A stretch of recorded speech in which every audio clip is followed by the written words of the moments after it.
Boa noite a todos. Vou aguardar alguns instantes para que nossos convidados de honra nessa noite entrem.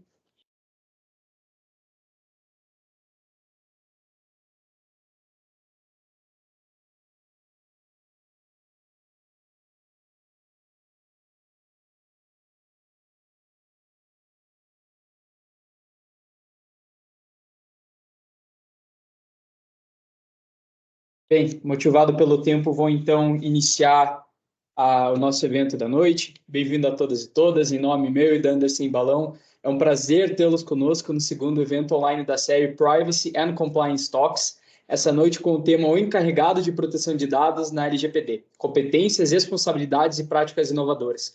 Agradecemos imensamente pela sua presença e destaco que é animador ver alguns perfis familiares de nossos queridos clientes e amigos da aba no nosso público. Assim como saúdo calorosamente aqueles que estão conosco pela primeira vez ou que ainda não conhecem os serviços da Anderson Balão Advocacia. Bem, meu nome é Bruno Junqueira Meirelles Marcolini, sou advogado de proteção de dados na aba Anderson Balão Advocacia, para aqueles que não estão familiarizados. Sou bacharel em Direito pela Universidade Federal do Paraná e pós-graduando em Direito Digital pela FGV São Paulo. Antes de começarmos, gostaríamos de expressar nossa gratidão ao Dr. Balão, sócio fundador do escritório Anderson Balão, por possibilitar a realização deste evento. Também agradeço aos sócios coordenadores e destaco o esforço excepcional da advogada Gabriela Araújo e da consultora externa Camila Camargo, que forma comigo e com o head de proteção de dados e speaker da noite, Marcos Orsi, a equipe de privacidade do escritório.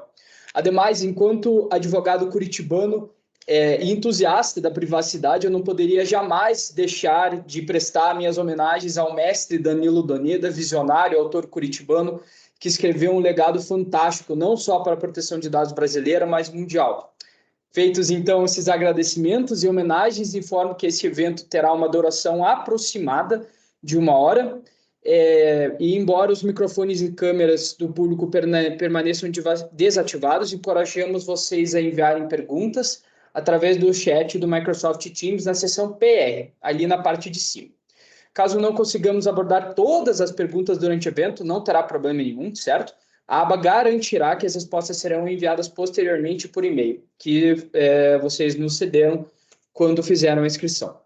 Ressaltamos também que o evento será gravado e posteriormente compartilhado em plataformas oficiais da Anderson Balão. Quero ressaltar que este encontro se propõe a ser uma conversa entre especialistas de privacidade representando diferentes esferas, incluindo a academia, a advocacia in-house e escritórios de advocacia. Acreditamos firmemente que só por meio dessa comunicação aberta e multissetorial, a privacidade pode desempenhar um papel cada vez mais crucial no mundo empresarial, que é o nosso grande objetivo da noite. Então, é com grande orgulho que eu passo a apresentar aos palestrantes dessa noite, que generosamente dedicaram tempo e energia para que esse evento ocorresse. Iniciando, então, com a doutora Giovana Mazarotto, DPO da Irmandade Santa Casa de Misericórdia de Curitiba, que conta com mais de 10 anos de experiência na área civil e contratual, atuou como advogada em grandes instituições com foco em questões assistenciais e de saúde, e atualmente atua na área de processamento e proteção de dados no âmbito hospitalar. É formada em Relações Internacionais e Direito pela Unicuritiba, especializada em Direito de Família e Sucessões e Direito Médico, bem como possui formação na IAPP. Nossa segunda speaker da noite, além de minha amiga, a doutora Alice Lana, bacharel em Direito e mestre pela Faculdade de Direito da Universidade Federal do Paraná, minha veterana, e doutoranda em Políticas Públicas, Estratégias e Desenvolvimento pela Universidade Federal do Rio de Janeiro. É consultora da Coalizão de Direitos da Rede, integrante do Instituto de Observatório de Direitos Autorais, o IODA, e pesquisadora do Grupo de Estudos em Direitos Autorais e Industrial, o GEDAI, da UFPR. Seu histórico de atuação também inclui atuação como DPO e coordenadora do Internet Lab, pesquisadora do ITS Rio e advogada na área de privacidade e proteção de dados no sistema FIEP. Por fim, Marcos Orsi, nosso head de proteção de dados da Anderson Balão, que é italiano e possui graduação pela Universidade Bocconi e mestre em Direito pela UC Berkeley dos Estados Unidos. E também é membro da Associação Internacional de Profissionais de Privacy, a IAPP. Dito isso, estamos muito ansiosos pelo evento de hoje à noite e esperamos que os insights sejam extremamente valiosos. Pois bem, então, feitas todas as homenagens, feitos os agradecimentos, vou começar o nosso tema hoje tratando de um tema fundamental no âmbito da privacidade, o DPO ou o encarregado. E bom, passando então para a primeira pergunta, a indagação do nosso head de privacidade da LC em Balão, Marco. Marco, como você bem sabe, a figura do encarregado na LGPD e no mundo ainda é uma novidade, principalmente no direito brasileiro, mas ela vem ganhando cada vez mais destaque e tem deixado as empresas com dúvidas em relação a qual é o real significado desse profissional e quais as obrigações a LGPD estabelece para ele e para as empresas. Então, antes de falarmos com as nossas speakers do evento sobre o ponto de vista mais prático ou acadêmico, eu te farei um questionamento mais sobre o ponto de vista legislativo. Inicialmente, a figura do encarregado, eu queria saber se você acredita que a figura do encarregado tem previsão na LGPD, se toda em qualquer empresa é obrigada a ter um DPO e quais as tarefas esse profissional deve desempenhar. O tempo é todo seu, muito obrigado. Obrigado, Bruno. Primeiramente, boa noite a todos, a todas. Boa noite também às nossas speakers que estão aqui conosco. Respondendo a sua pergunta em alguns minutinhos. Bom, primeiramente, nós notamos, esse é o segundo webinar que nós organizamos dessa série Privacy and Compliance Talks, que obviamente quando falamos de privacy temos níveis de conhecimento jurídicos, até expertise, né, de diferentes representantes de áreas que não são legal, jurídico, o que é um motivo que torna essa área de privacy ainda mais fascinante. E por isso o objetivo desses, como eu falei, poucos minutinhos seria aquele, talvez, de passar alguns conceitos chaves acompanhados por comentários bem pragmáticos, para que nosso público entenda ainda melhor, com ainda mais clareza, as apresentações das nossas speakers. Como você bem, como já pontuou, o tema de fundo claramente é a privacidade e a proteção de dados. É um tema que não é novo, mas é um tema quente em função desse marco legislativo que é a LGPD, que entrou em vigor em 2020, lei de 2018, entrou em vigor em 2020 e passou por algumas alterações, resoluções, regulamentos pela Autoridade Nacional de Proteção de Dados, a ANPD, que é um órgão que fiscaliza, cuida da educação e da cultura de privacidade no país e, obviamente, sanciona, quando necessário, as empresas e organizações que não cumprem a legislação.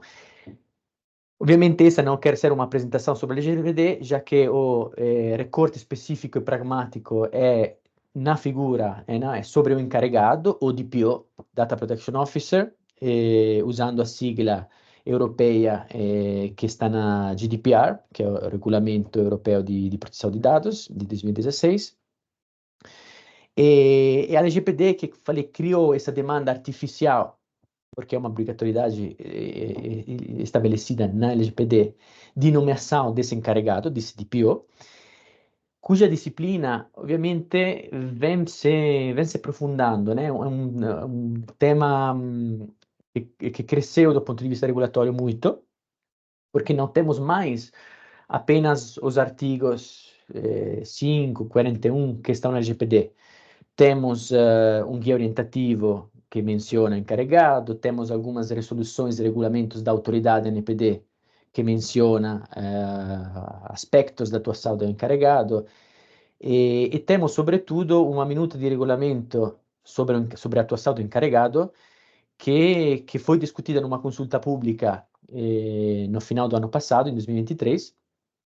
Esse regulamento ainda não foi publicado pela NPD, mas, obviamente, como minuto de regulamento, temos que nos preocupar muito e cuidar muito do que foi estabelecido, dos comentários que foram avançados pela sociedade e pelos participantes da consulta. Eu acho que, tendo agora realmente poucos minutos para apresentar e oferecer um contexto dessa evolução legislativa, eu acho que a coisa mais simples é começar com o artigo 5, inciso 8, porque analisando cada elemento que está nesse artigo, é possível entender aspectos práticos que foram discutidos, regulados depois ao longo entre 2020 e 2018 e 2024, e também consigo, né, também mencionar todos os regulamentos, resoluções, etc. Então, os três aspectos principais desse artigo, que tiveram também uma evolução. Esse artigo fala que, artigo 5, inciso 8, fala que o encarregado é a pessoa indicada pelo controlador para atuar como canal de comunicação com titulares e ANPD. Primeiro aspecto, pessoa, né, tendo sido suprimido o adjetivo natural, todos sabemos que o encarregado é uma pessoa física, como pode ser uma pessoa jurídica. Então, a LGPD está em linha com as jurisdições extra-Brasil, que também tratam do assunto, que também permitem que o encarregado seja, como a GDPR, que também permitem que o encarregado seja uma pessoa física ou natural. No caso de pessoa jurídica, nós utilizamos o termo DPO as a Service, né? No sentido que o DPO será um prestador de serviços da organização. A minuta de regulamento sobre a atuação do encarregado também expressamente fala do encarregado como pessoa física, como pessoa jurídica. Então, esse aspecto é pode ser facilmente analisado. Em relação ao segundo aspecto, pessoa indicada pelo controlador e operador, aqui temos um guia orientativo de 2021 que sofreu uma alteração, atualização, na verdade, em 2022, que também estabelece como regra geral todas as organizações devem nomear um encarregado. E na minuta di regolamento sobre a atuação do encarregado, expressamente fala-se que os operadores deverão nomear facultativamente o encarregado. Esse ponto, ao nosso ver, é objeto de debate e não vemos nisso um impacto prático particularmente relevante, sendo que toda organização, pelo menos em algumas das suas atividades, é controladora. E se é controladora, a obrigação de nomear o encarregado seria automática. Essa, pelo menos, é a nossa visão até hoje.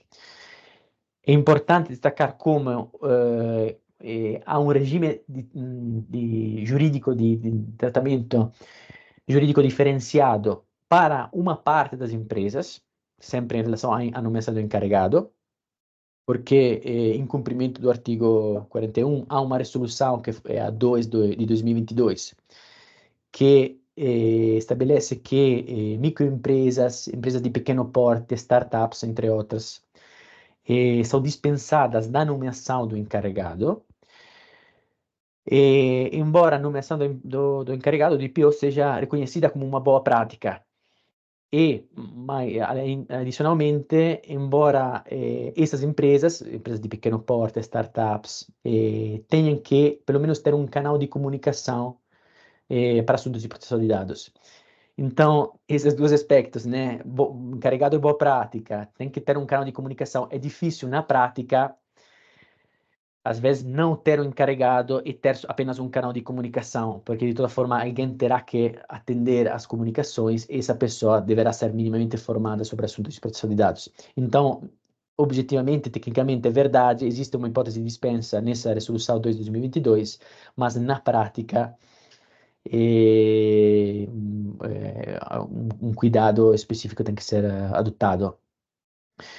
Lembrando que a resolução de 2022, que cria essa hipótese de dispensa, está expressamente se referindo à nomeação do encarregado. Agora não estamos falando da aplicação da LGPD como lei. Essa se aplica-se indistintamente a todas as organizações. Em relação ao terceiro aspecto contido nesse artigo 5, nessa definição do artigo 5, inciso 8, o encarregado seria o canal de comunicação da organização com titulares NPD. e isso ovviamente acontece no evento tipico e mais critico, né, per un'impresa, che è un incidente di sicurezza, cujo objeto foi regulato agora pela nova resolução 15 de 2024,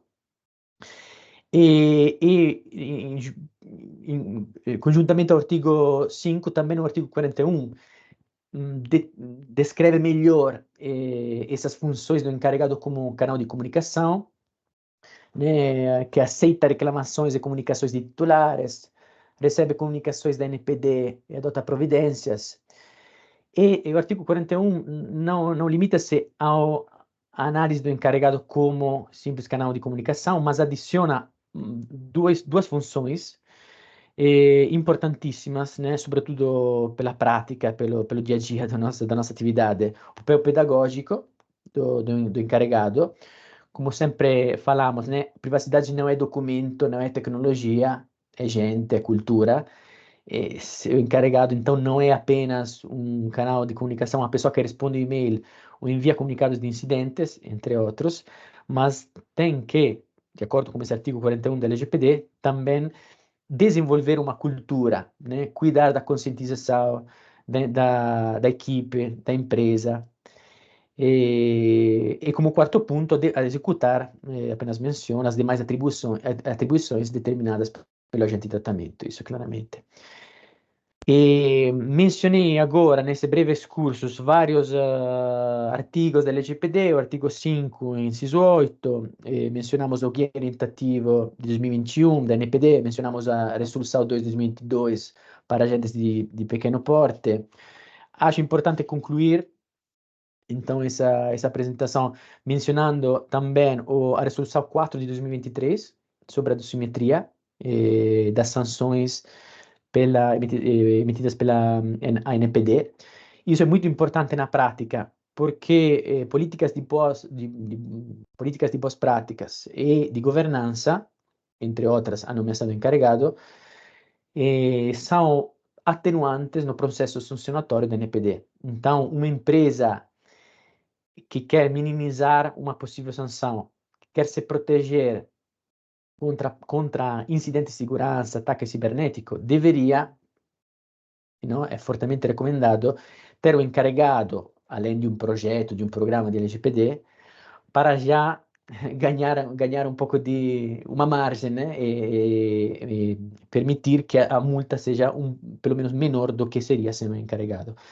Lembramos que a primeira multa da NPD foi emitida em agosto de 2023 e incluía, né, nos motivos também uma parte relacionada à ausência de encarregado na empresa que foi sancionada. Então, já existe, né, o encarregado, como eu falei, como atenuante, e já existe também uma multa que foi emitida pela NPD e teve como como um elemento dela a ausência do encarregado nessa empresa. E passo de novo a palavra para você, Bruno, e as nossas speakers. Muito obrigado, Marco, pela primeira análise. É muito importante que os ouvintes saibam que qualquer assunto sobre o encarregado, atualmente, ele já possui uma carga legislativa prévia, né? O profissional da privacidade, quando ele fala desse assunto, ele não tira apenas da LGPD ou outros aspectos. Já existe uma carga ali de ordenamentos jurídicos que tratam do assunto. Então, feita essa análise mais legislativa, e antes de entrar na parte mais prática com a Giovana, passo antes a palavra para a Alice, para ela nos trazer uma visão mais acadêmica e nos ajudar a entender de onde surge essa figura tão importante. Alice, eu gostaria que você nos passasse um panorama sobre o direito à privacidade e orientasse os nossos convidados, alguns possivelmente DPOs, sobre o significado da proteção de dados nos dias de hoje. A palavra é sua, por favor. Muito obrigada, Bruno. Vocês estão me ouvindo bem? Beleza, vamos lá. Eu queria começar agradecendo o convite a toda a equipe do Anderson Balão, ao Dr. Gil Justen, ao Marco, Bruno, Gabriela, enfim, todo mundo que se organizou para fazer esse evento acontecer. Agradeço também, claro, minha colega convidada, Giovana, por dividir essa sobremesa comigo. E eu queria começar fazendo uma relação já com o que o Marco trouxe, né? Ele, enfim, falou que ia fazer uma fala só legislativa, mas já trouxe atualizações, resoluções que a NPD trouxe, e ele trouxe um conceito que é essencial para a gente começar a nossa fala aqui, de que privacidade não é só tecnologia, né? Privacidade é gente, é cultura, é você envolver a sua organização para fazer as pessoas entenderem o valor daquilo, não é só pedir para né, pensando numa empresa, por exemplo, pedir para o setor de TI cuidar disso. Não, exige essa mudança organizacional. Então, a minha fala hoje, como o Bruno colocou, vai começar trazendo um pouco da construção dessa cultura de direito à privacidade e proteção de dados, o histórico disso, como isso influencia a figura de encarregado de dados hoje. Então, eu queria situar esse comecinho, né, para vocês entenderem por que eu vou começar falando de um breve histórico do direito à privacidade. Podem ficar tranquilos que eu não vou voltar até os romanos, nada disso, mas eu queria pegar aqui da metade do século XX para frente, né? Lá pela metade do século XX, os estudiosos do direito faziam uma distinção entre o direito à intimidade e o direito à vida privada, né? O direito à intimidade protegia essa esfera mais íntima, né, uma esfera de segredo, enquanto o direito à vida privada protegeria uma segunda esfera, que também precisaria de alguma proteção, mas de uma forma menos restrita. Essa ideia estava muito próxima da doutrina de Hugman, de 67, que usava um esquema de esferas concêntricas para descrever diferentes níveis de privacidade. Ele falava de 3 esferas, né? Essa esfera da intimidade ou do segredo, uma esfera privada, um pouquinho maior, e a esfera da vida pessoal, que abrangia a vida pública. Com o tempo, essa teoria foi sendo superada, especialmente após uma famosa decisão de 1983 do Tribunal Constitucional Alemão sobre a proteção de dados pessoais. Essa teoria das esferas concêntricas chegou, inclusive, a ser chamada de teoria da pessoa com uma cebola passiva, o que mostra como ela foi ultrapassada. Havia essa visão no início de que a proteção da privacidade era um direito muito ligado à proteção da propriedade individual, né? Isso se dava em um eixo que se convencionou a ser chamado de eixo pessoa, informação, segredo, né? A privacidade, nesse meados do século XX até ali mais perto do começo do século XXI, a privacidade ela significava ausência de comunicação entre o indivíduo e outros. Isso no eixo pessoa, informação, segredo, também conhecido no paradigma de zero relationship. Mas, com o passar do tempo, desenvolvimento tecnológico, importância crescente da informação, a privacidade começou a ser vista em outro eixo, né? Ela começou a ser vista como um controle sobre o fluxo das informações pessoais e a construção de uma esfera privada própria, né? Então, seria o eixo pessoa, informação, circulação, controle. Não é mais aquilo de você poder guardar algo a 7 chaves, mas é você ter o direito de modular o quanto você quer que haja acesso às suas informações. O Stefano Rodotà, um importante teórico italiano, que traz essas formulações, ele mostra que a visão clássica de privacidade, que se limitava a essas questões privadas, foi mostrando suas limitações com o passar do tempo. Agora que a gente está em um ambiente bastante digitalizado, né, a gente sabe bem que a privacidade não se resume mais a espaços físicos. Se houvesse a garantia jurídica, por exemplo, só da inviolabilidade das nossas cartas, por exemplo, isso não mais supriria os anseios de privacidade das pessoas hoje. Então, a privacidade hoje envolve essa gestão dos nossos limites, decidir o que revelar de nós em determinados momentos, em determinados lugares. E algo que vai variar de momento para momento, de lugar para lugar, certo? Então, é uma habilidade que é dinâmica e contextual. Então, pronto, com essa base bem básica, né, bem rápida, sobre um histórico da privacidade, como a noção de privacidade mudou nos passados dos anos para cá, a gente pode entrar numa introdução do direito de proteção de dados no Brasil e ver como isso se relaciona com o que a gente viu até agora. Eu sempre gosto de falar que o direito de proteção de dados no Brasil ele foi consideravelmente modificado com a edição da LGPD, a Lei Geral de Proteção de Dados. E por que eu falo modificado? Né? Porque a LGPD ela não inaugura essa proteção. Né? Não inaugurou a tutela da privacidade, não inaugurou a tutela da proteção de dados no Brasil. Né? A Constituição Federal já previa direitos fundamentais legais à privacidade lá no seu texto original, como a inviolabilidade da intimidade da vida privada, inviolabilidade do domicílio, sigilo de comunicações. Agora, desde 2022, a gente também tem o direito à proteção de dados pessoais na Constituição, mas isso já existia em diplomas normativos antes. Além disso, mesmo hoje, a tutela da privacidade dos dados pessoais no Brasil não se encontra restrita à LGPD. Né? Então, a gente tem a Constituição Federal, a gente tem o Código de Defesa do Consumidor, a gente tem o próprio Marco Civil da Internet, que é de 2014, e traz no seu artigo 3º, inciso 3, a proteção dos dados pessoais como um dos princípios do uso da internet no Brasil.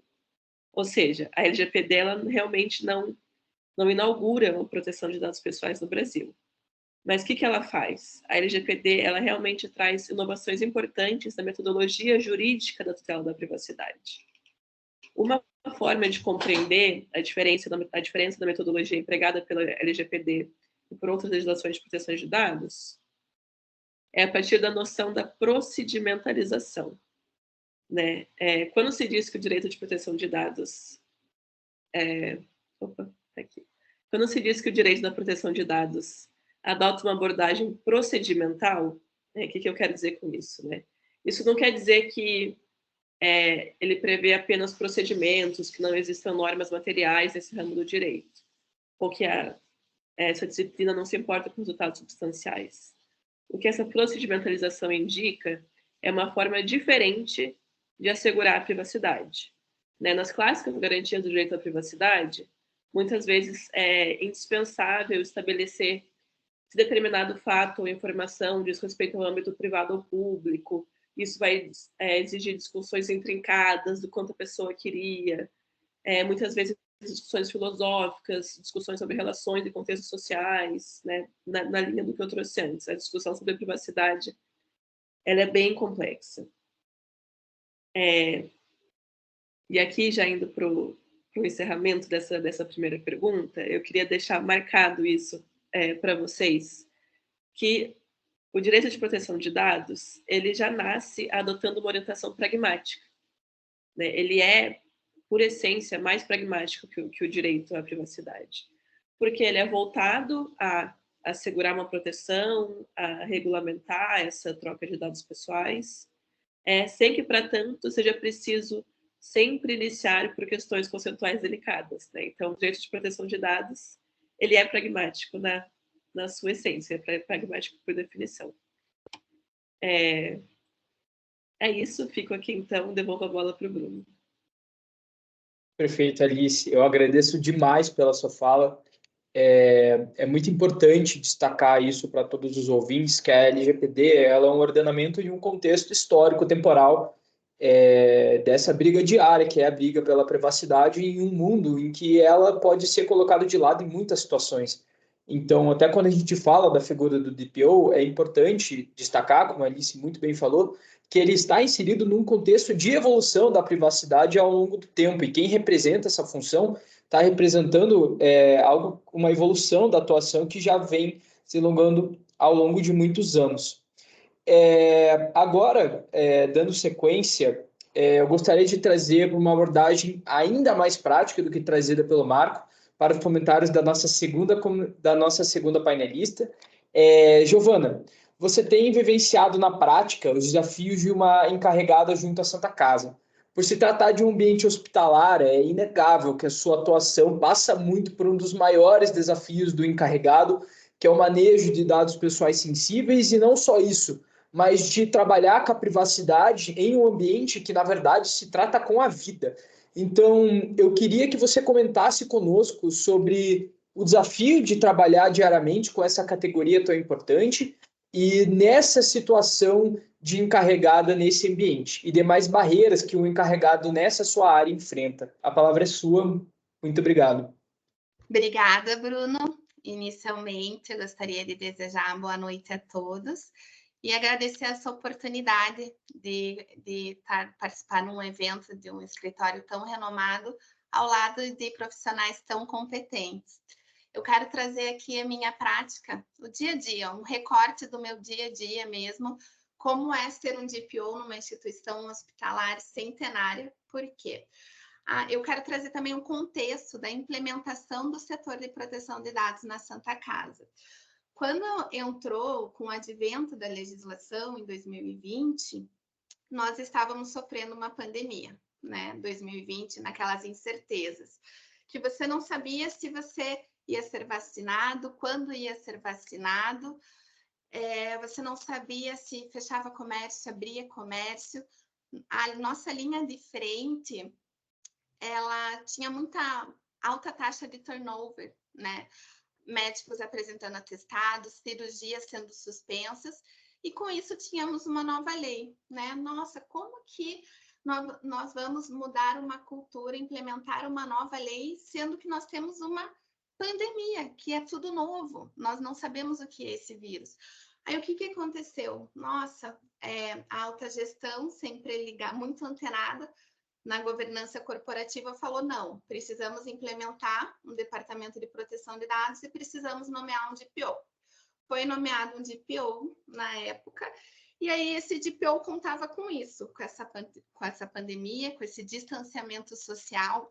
Para mim, a LGPD é muito a conscientização. E como que você vai conscientizar todo mundo no meio de um distanciamento social?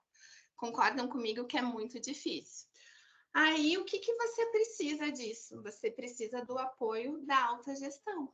Você precisa do apoio da alta gestão. Então, com isso, foi criado o primeiro comitê corporativo de proteção e privacidade de dados na Irmandade.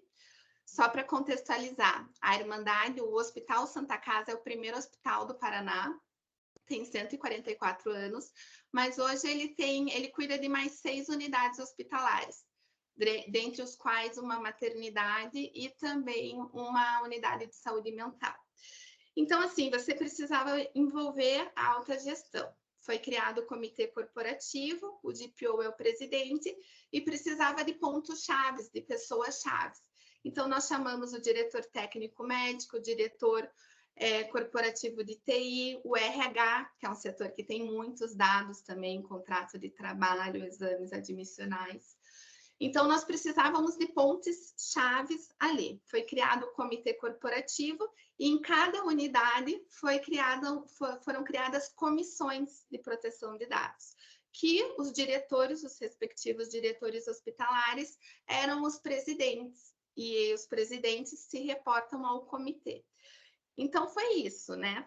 Criado o comitê, que nós precisamos fazer da alta liderança das gestões. Setor jurídico. Na época, eu fazia parte do setor jurídico da instituição, cuidava dos contratos, a antiga DPO, que inclusive está conosco aqui, doutora Joana, está participando. Doutora Joana me chamou e falou assim: Giovana, precisamos fazer uma reunião e nós precisamos adequar todos os nossos contratos, visando resguardar tanto a instituição quanto, né, os nossos prestadores de serviço. Nós adequamos, na época, mais de 1.000 contratos. Falei, tudo bem, né? Vamos adequar, aditivamos os contratos de trabalho. Foi um trabalho de formiguinha. Agora, como que nós vamos conscientizar com esse distanciamento? Setor da comunicação, puxamos o setor da comunicação, e aí começamos a elaborar comunicados. Disparavam pelos canais oficiais da Irmandade, pelos e-mails dos colaboradores, comunicados. Você sabe o que é LGPD, você sabe o que são dados pessoais. Nas telas dos computadores, chamamos a TI, falamos, precisamos modificar as telas dos computadores. Você sabe o que significa um DPO, você sabe o que são dados pessoais sensíveis. Eram pílulas de conhecimentos semanais através dos canais oficiais da Irmandade, que nós conseguimos conscientizar, começar a mudar essa cultura, né? A entrar na cabeça dos colaboradores. E nós contamos com mais de 2.500 colaboradores. E aí, além disso, Além de adequar todos os contratos, nós precisamos agora criar um canal de comunicação entre os titulares e os nossos titulares, né, os nossos maiores clientes são os pacientes. Então, nossa, como que nós vamos criar um canal de comunicação? Site, fale com o DPO, e o SAMI, que é o nosso serviço de atendimento ao médico, é onde ficam armazenados todos os prontuários. Nós falamos, nós precisamos adequar, ter um fluxo, ter um formulário, porque não pode qualquer pessoa vir aqui solicitar um prontuário ou mandar um e-mail, nós precisamos adequar um fluxo. E aí nós elaboramos um formulário, enfim, né, com apoio do setor jurídico, com apoio do setor de proteção de dados, a diretoria técnica médica, falamos assim, todo mundo que vem aqui no SAMI precisa preencher esse formulário, né? Precisa ver se tem procuração, se é o responsável legal, se é o responsável pelo internamento. Tem o prazo de 15 dias para fornecer esses prontuários e nós vamos ter que fornecer esses prontuários ou via CD, né? Ou físico mesmo. E aí a maioria das pessoas ia lá, solicitava via físico. Até hoje nós estamos assim adequando os fluxos. Eu até queria dar um caso que aconteceu na semana passada na maternidade, que é recente. Veio uma autoridade policial e falou assim: olha, nós precisamos de um prontuário de um paciente, e eu sou autoridade policial, nós estamos fazendo uma investigação. Aí me acionaram. Aí eu falei assim, mas investigação, não tem número dos autos? Como assim? Não, aqui, tá aqui. Assim, eu falei, não, gente, não é assim que funciona. Santa Casa tem um fluxo, a maternidade tem um fluxo, e nós temos que seguir esse fluxo. O meu maior trabalho é conscientizar mesmo todos os colaboradores. Então, assim, Bruno, não é fácil ter dados sensíveis, é uma prática difícil, e o meu maior desafio que eu tenho hoje em dia é porque a instituição é uma entidade filantrópica. Então, 90% da instituição recebe pelo SUS, é proveniente do SUS. Então, quando eu falo com a autogestão, eu queria muito um sistema, um software para mapeamento, eu queria muito um seguro para vazamento de dados, eu falo com a autogestão e a autogestão chega e fala assim, Giovana, ao mesmo tempo nós precisamos de um equipamento de raio-x, assistência em primeiro lugar. Então, assim, o que eu tenho maior dificuldade é isso, certo? Dos recursos financeiros, porque nós sabemos que hoje em dia tem cada plataforma boa, cada nosso programa, cada antivírus que eu falo que ia me auxiliar muito, porém nós temos os medicamentos, os insumos, os prestadores de serviços médicos.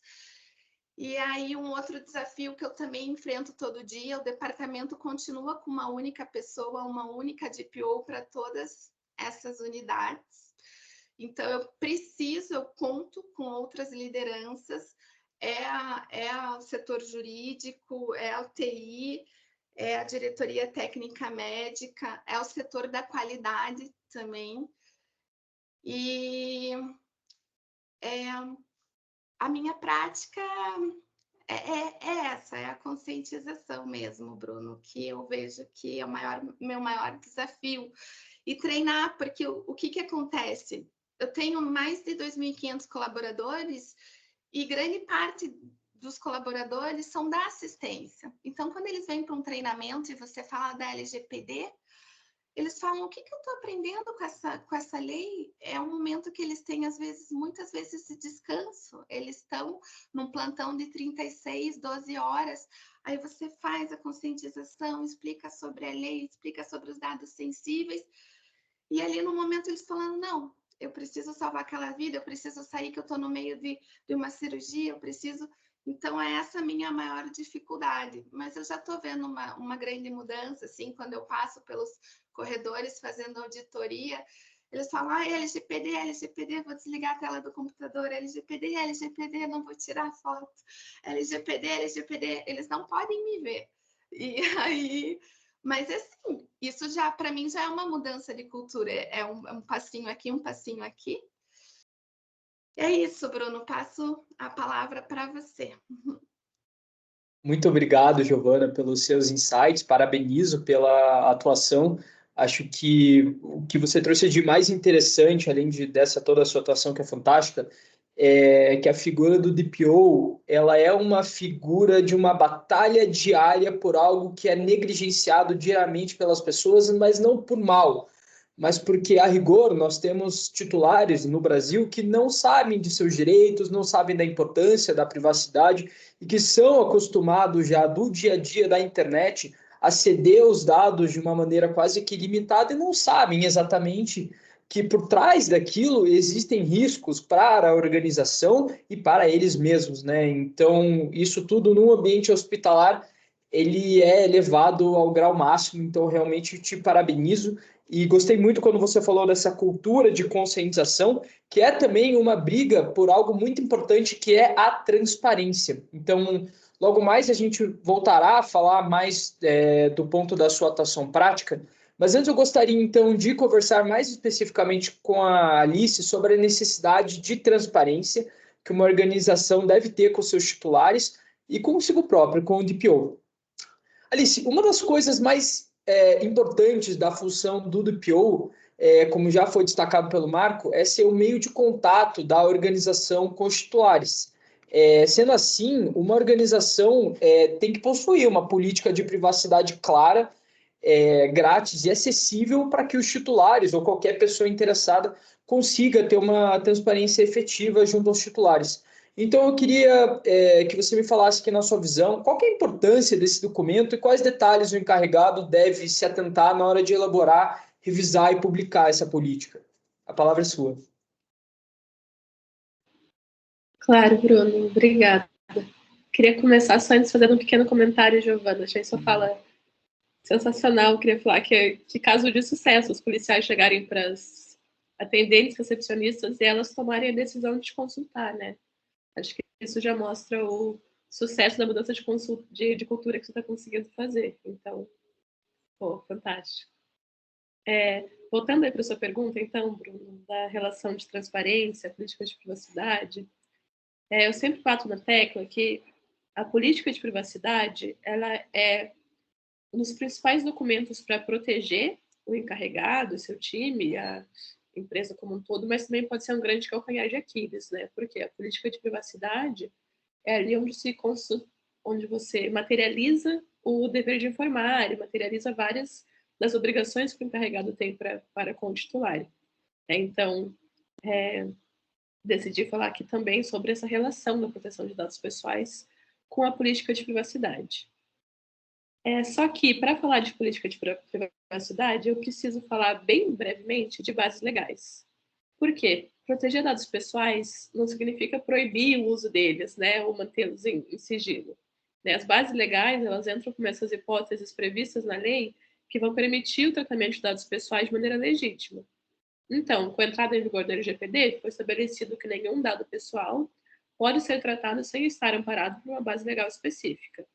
Antes do LGPD, com aqueles outros diplomas normativos que já regulavam o tema, o tratamento de dados pessoais ele era entendido de outra forma, né? Eles poderiam ser tratados desde que isso não violasse normas gerais proibitivas. Um exemplo aqui para materializar. Uma lista de pessoas que frequentaram uma academia de ginástica em um determinado dia talvez nem fosse considerada, né, pelas normas de proteção da vida privada do Código Civil. Mas com a LGPD, essa lista só pode existir se a academia puder justificar a sua existência com base em uma das hipóteses estabelecidas em lei, né? Ou seja, com base em uma das bases legais. A LGPD estabelece dois conjuntos de bases legais para o tratamento de dados, um conjunto para dados pessoais e um conjunto para dados pessoais sensíveis. No ambiente empresarial, as bases legais mais relevantes, geralmente, né, mas não unicamente, geralmente são consentimento, execução de contrato de legítimo interesse.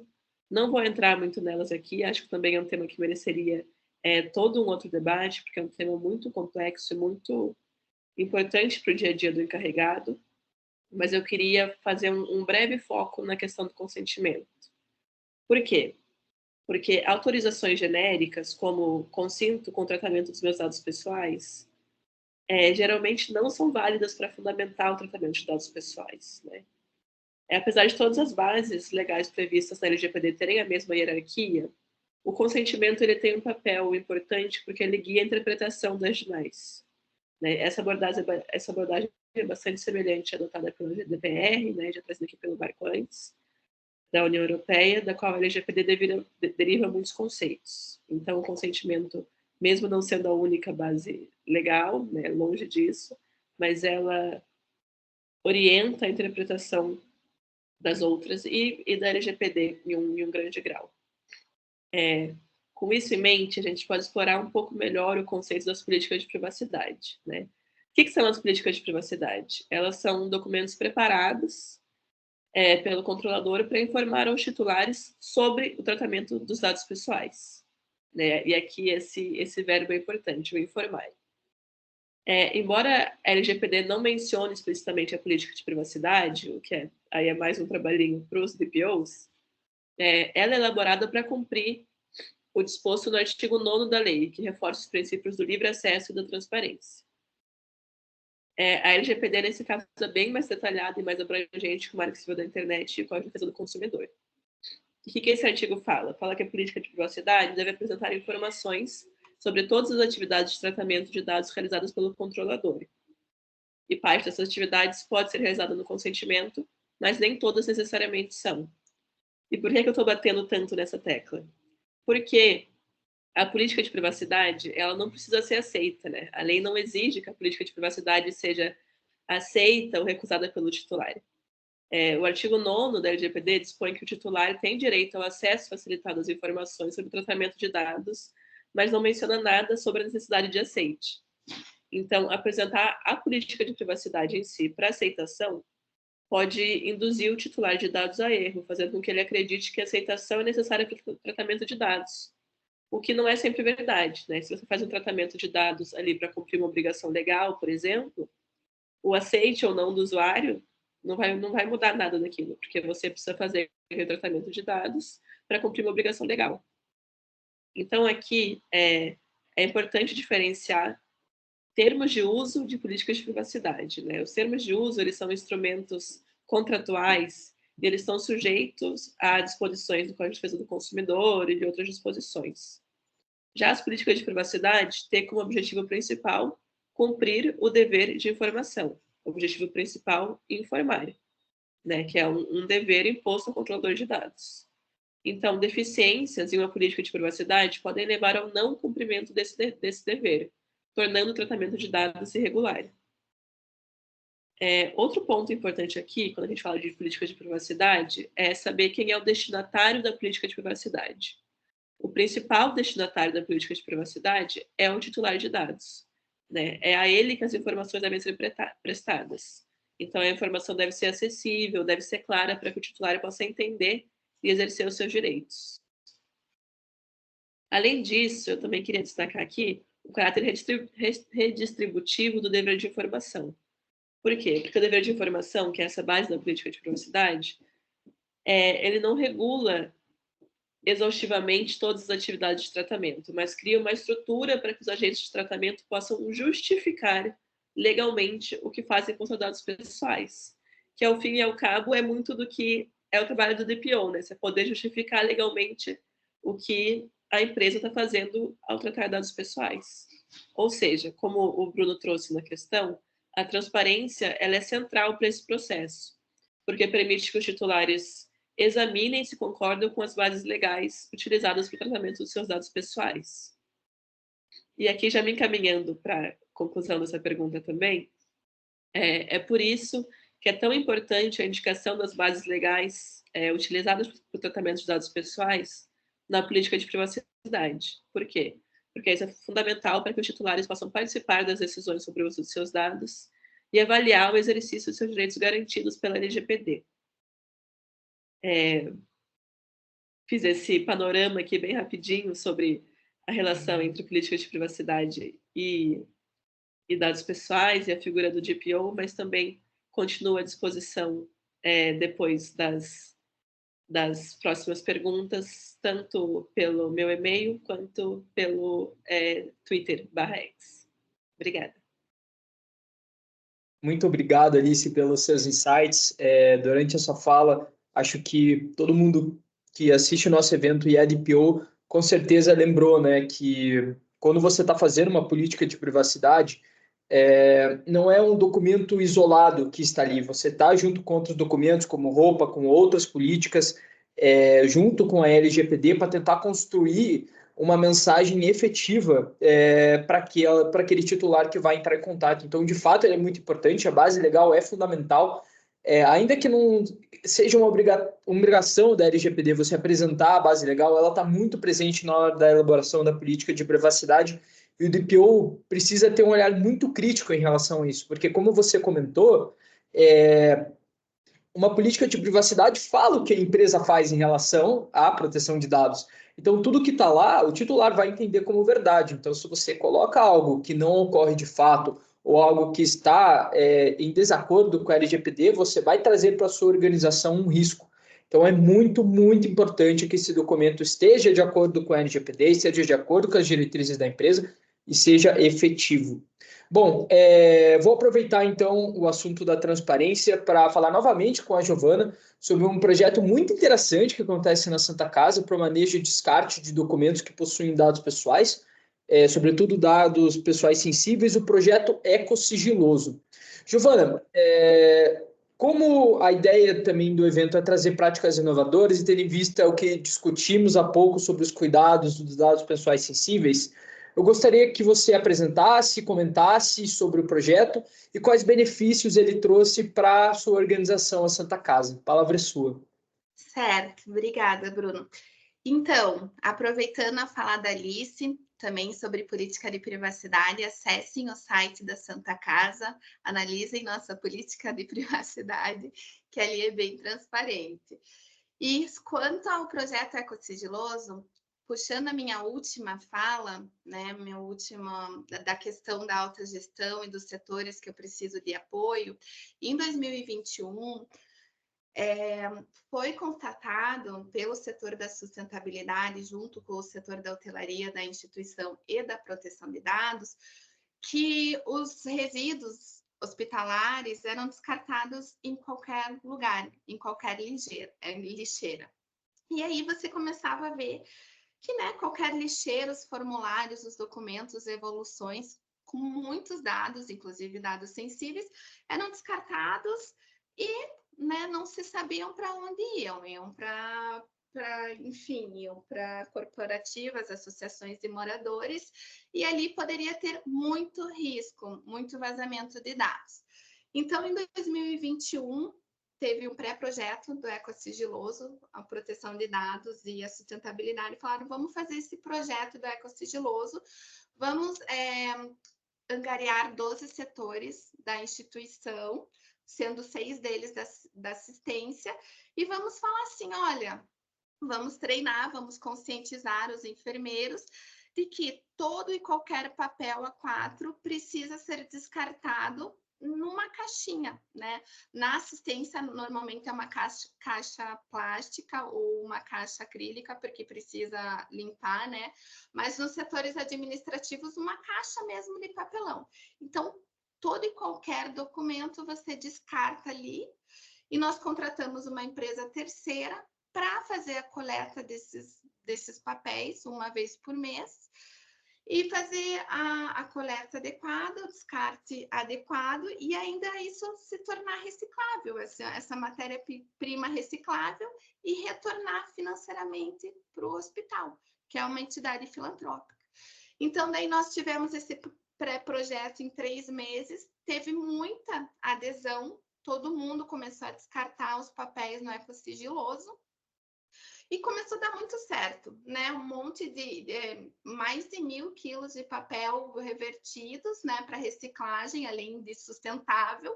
Ainda você estava protegendo os dados da instituição e ainda tendo um retorno financeiro. Aí, depois desse pré-projeto, desse projeto piloto de 3 meses, os 3 setores, proteção de dados, sustentabilidade e hotelaria, sempre juntos, foram apresentar o projeto para alta gestão, para a diretoria. E a diretoria aprovou, adorou, ainda mais tendo um retorno financeiro, falou, ótimo, é isso mesmo, vamos aderir a esse projeto. Então, hoje em dia, todos os setores do hospital, são mais de 100 setores, tem uma caixinha de ecosigiloso, temos uma empresa terceira que faz essa coleta, e nós, tanto eu quanto o setor da sustentabilidade, faz auditorias nos setores para ver se estão sendo descartados mesmo esses papéis A4, e também na empresa que coleta. Então, assim, nós concluindo, nós tivemos uma 100% de adesão, 100% de proteção de dados, porque agora nós sabemos onde estão sendo descartados nossos documentos físicos. É algo muito econômico, muito viável para todas as empresas, não só para uma instituição hospitalar. É um projeto barato, se você for ver, né? É só ter uma caixa de papelão ecosigiloso e conscientizar as pessoas. Toda segunda-feira eu faço as integrações dos novos colaboradores e eu sempre ressalto essa prática. Pessoal, quando vocês quiserem descartar algum documento, qualquer papel A4 que tenha dado, seja nome, seja, né, qualquer informação que você não utilize mais, você descarta no ecosigiloso. É impressionante, gente. E foi tão bom, é tão bom você ver que todo mundo não tem mais, assim, papel em gavetas nem nada. Todo mundo descarta no ecosigiloso. Teve muita adesão e no ano passado nós encaminhamos esse projeto para o sistema FIEP e nós ganhamos até um selo, ganhamos um prêmio e ganhamos porque a ação foi voltada para questões ambientais, sociais, de boa governança, né? Governança corporativa. Então, eu quis trazer ele porque é uma prática que foi implementada lá em 2021.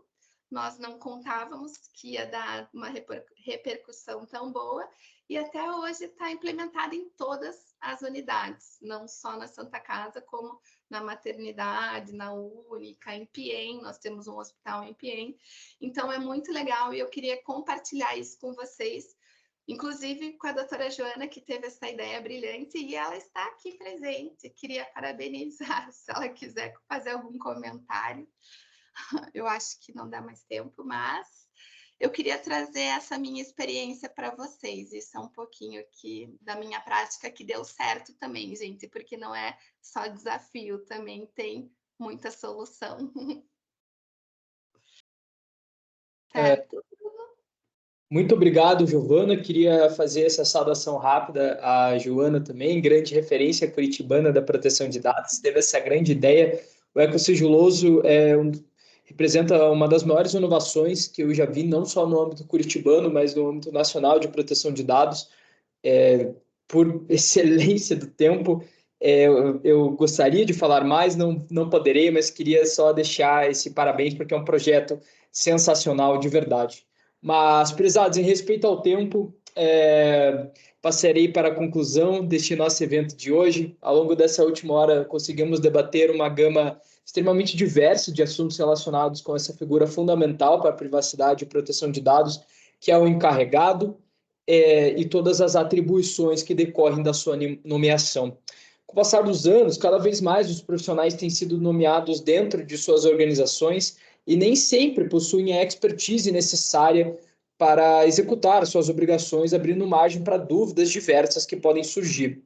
Nesse sentido, acredito que um evento que aborde as principais características, obrigações e desafios do DPO sempre será muito necessário e bem-vindo. Ademais, eu gostaria de agradecer a participação das nossas convidadas, Alice e Giovana, bem como do nosso head de proteção de dados, Marco, pelas exposições. Todos foram brilhantes. Reforço que as perguntas que eventualmente não foram contempladas serão respondidas por e-mail assim que possível, e como uma breve novidade, eu informo que a Anderson Balão preparou um breve guia do encarregado que traz uma síntese não só do evento, mas de outros detalhes importantes para essa atuação, e esse documento será enviado em primeira mão para todos que se inscreveram e posteriormente publicado. Estendo também meus agradecimentos à advogada Gabriela Araújo, à consultora externa Camila Camargo e o Gil Justo Pereira Santana, nosso DPO, né, que nos auxiliaram na parte técnica do evento, bem como na organização ao longo de todas as semanas que se antecederam. Por fim, eu lembro que o Privacy and Compliance Talks é um evento contínuo da Anderson Balão Advocacia, que voltará a ocorrer ainda em 2024. Então, eu agradeço a presença de todos e espero revê-los numa próxima edição. E sempre fiquem atentos às redes sociais da aba para novidades. Antes de dar o boa noite final, vou pedir para que todos façam um sorriso para a nossa foto oficial.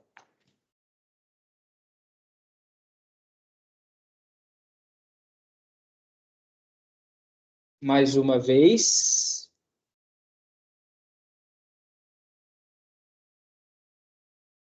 Perfeito, gente. Boa noite a todos, espero revê-los ainda esse ano. Muito obrigado, Anderson Balão Advocacia, agradece a presença de todos.